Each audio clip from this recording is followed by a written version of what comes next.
Imagine waking up one morning and realizing that the person you love more than anyone else in the world is gone, gone forever, in an instant you weren't prepared for. That's what happened to me in early August, when I lost my dad to a sudden cardiac event.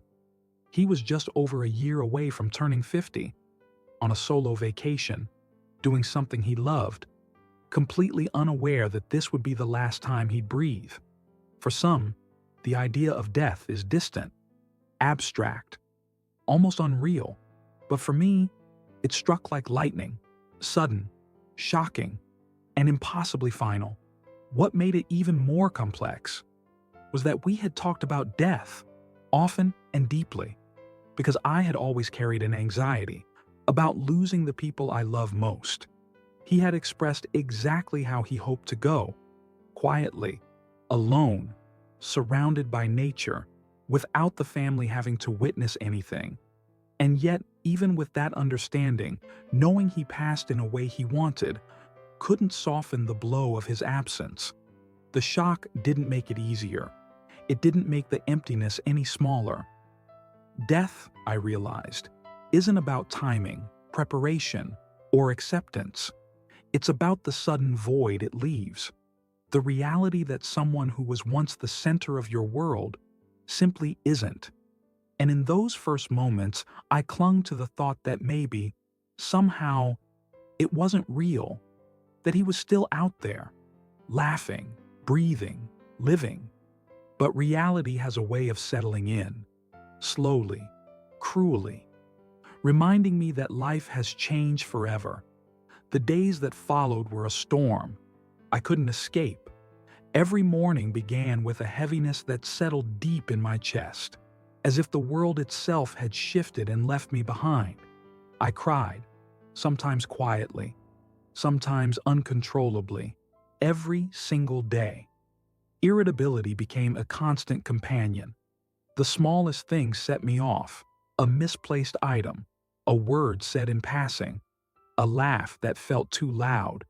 Even the people I loved most, my mom, my boyfriend, felt the sharp edge of my grief. Phone calls became a source of anxiety. An unplanned ring would send my heart racing, a panic that twisted my stomach and reminded me over and over that the world had changed. And yet, amid all this chaos of emotion, there was a strange, cruel dissonance. Logically, I knew he was gone. I had seen the evidence, accepted the words, processed the facts, but emotionally, it didn't register. It couldn't. Some part of me still expected to hear his voice, still imagined him walking through the door. Grief, I discovered, wasn't just sadness. It was confusion, anger, guilt, panic, and longing, all wrapped into one. It was snapping at the people I loved while simultaneously needing them more than ever.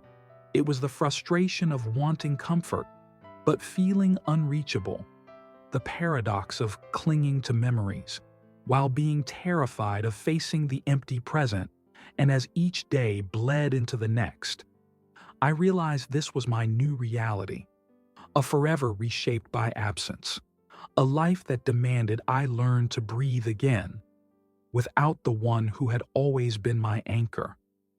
Nightfall brought no relief, only the weight of silence and the unrelenting questions that refused to let me rest. Lying in bed, my mind replayed fragments of his life and the moments we had shared, twisting them into what-ifs I couldn't escape. I wondered what his last moments were like, whether he felt fear, whether he felt pain. The uncertainty gnawed at me, leaving me hollow and restless. Sleep became a battleground. Every attempt to close my eyes spiraled into thoughts of mortality, not just his, but my own, and the lives of everyone I loved.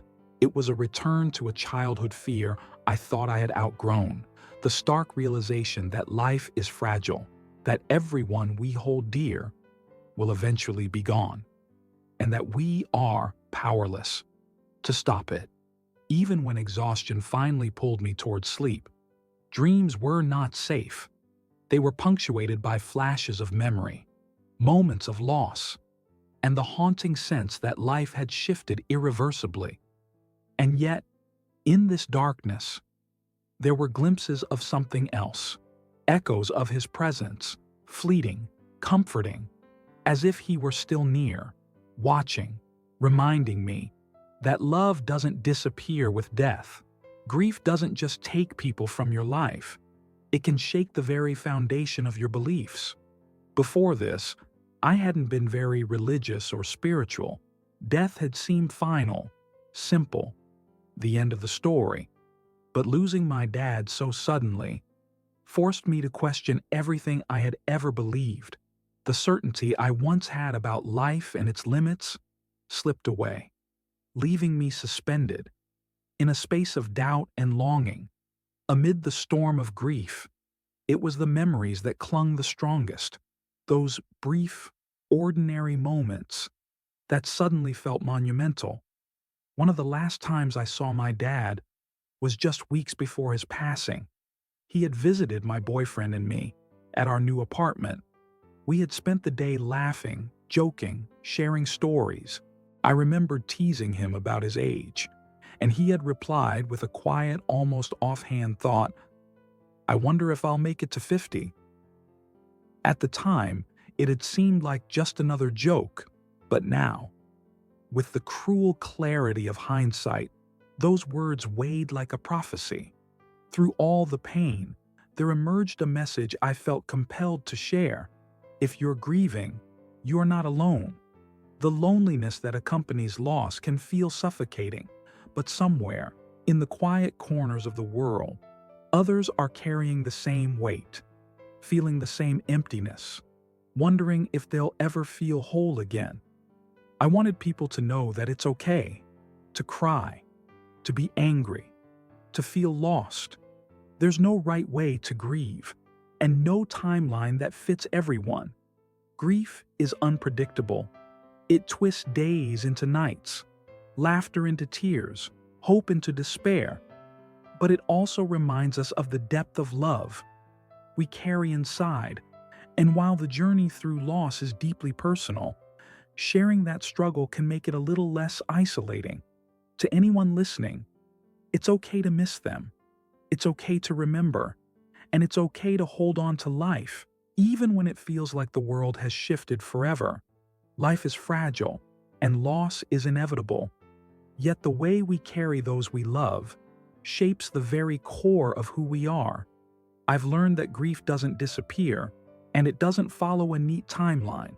It lingers in quiet moments, surfaces unexpectedly, and reminds us that the people we've lost are never truly gone. They live on in the memories we treasure, the lessons they taught us, and the love that continues to shape our lives, even in the darkest hours. There is a thread of resilience, a way to honor the ones we've lost, by continuing to live, by feeling deeply, and by holding on to the connections that make life meaningful.